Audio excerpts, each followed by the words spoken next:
And you also hear Ma speak a lot about this idea of the veil. This veil. Now, what is the difference between one side of the veil and the other side of the veil? Here's a funny kind of visual of it, right? This is from Valerian and the City of Planet of a Thousand, City of a Thousand Planets. That's it. And there's this gentleman moving through this veil here. And my understanding and my experience when Ma's speaking of the veil is on one side of the veil, you have this experience of duality, of separation, of us and them, right? Pink Floyd, us and them, the whole thing there, it's there.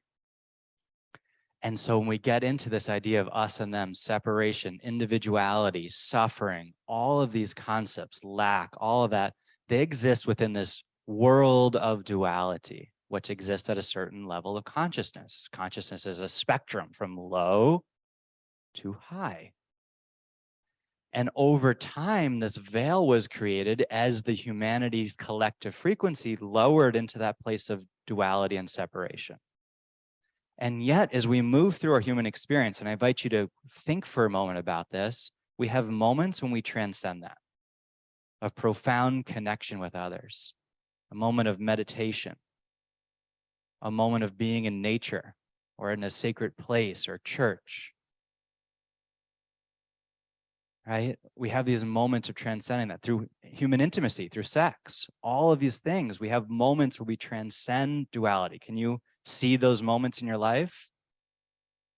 That moment is when we go beyond the veil. And Ma is saying we don't need to wait till that to happen to us. We can cultivate the capacity within our own consciousness to transcend that veil and live on the other side of the veil. And that doesn't mean I'm like leaving my body and going and living somewhere else. It's a place in our own consciousness. Does that communicate? Because this is so important. This is such a key aspect of Ma's work. Ma lives on the other side of the veil. And Ma's like, you're over there and you're just suffering. What are you doing? Come join me. Wake up, remember. It's available, please come.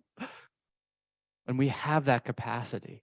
We can do it through the heart, through the breath, through our intention in each moment, being in Ma's physical presence.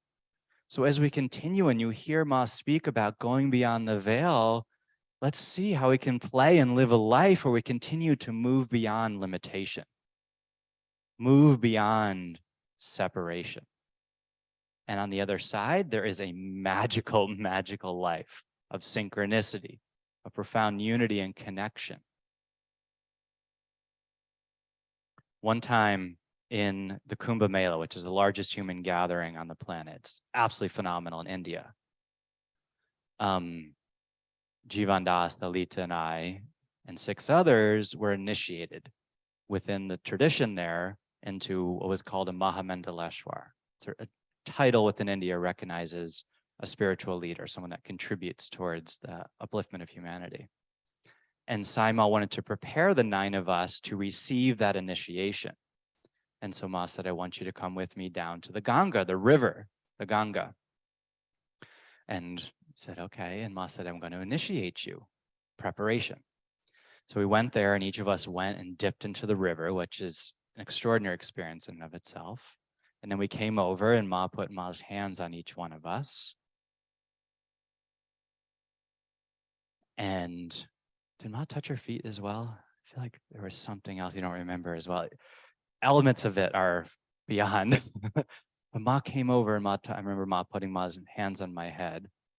And my experience in that moment, you know, like a snow globe, when you shake it up and you see the little, little house there, and there's a little tree and the snow's coming down. My experience was like my body was that little house in the snow globe, and the world around me was like in that snow globe. And when Ma initiated me, I popped out of that snow globe.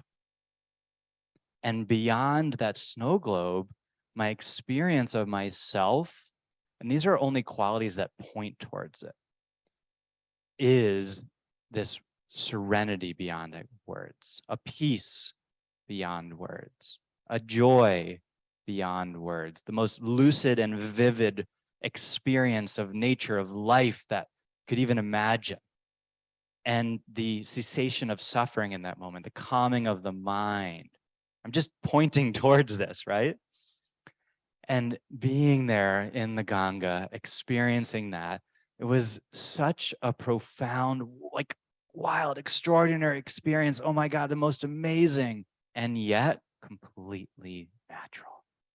So at home in that, such a sense of, oh yeah, this is who I am. This is what life is about. And for me, I would say in my assessment, that was one of the most tangible experiences of going beyond the veil that I've ever had. And it doesn't need to be that grand for you to experience that. It can show up in the smallest and the littlest ways. And yet it is magic.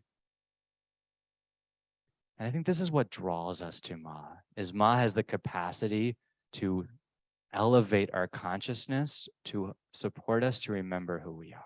And when we do that, all the things we strive for in life become kind of silly in some ways, because we found the juice, we found the gold or the diamonds, we found that ultimate bliss of who we are. I know this is very cliche in some spiritual language, yet Ma brings it. I don't know a way to say it. Ma brings it. You can read a book or you can experience it, and Ma brings it. And so we go through these words so that when we're with Ma today, we can experience ourselves on that other side of the veil as the beings of light we are. And if Ma brings other concepts forward that we don't understand, we can relax. We don't need to understand it. We'll come back to it. We'll keep discovering it. There's layers of understanding of each of these, as I've shared about like crossing the veil. I continue to have a deeper and different experiences of what it is to go beyond.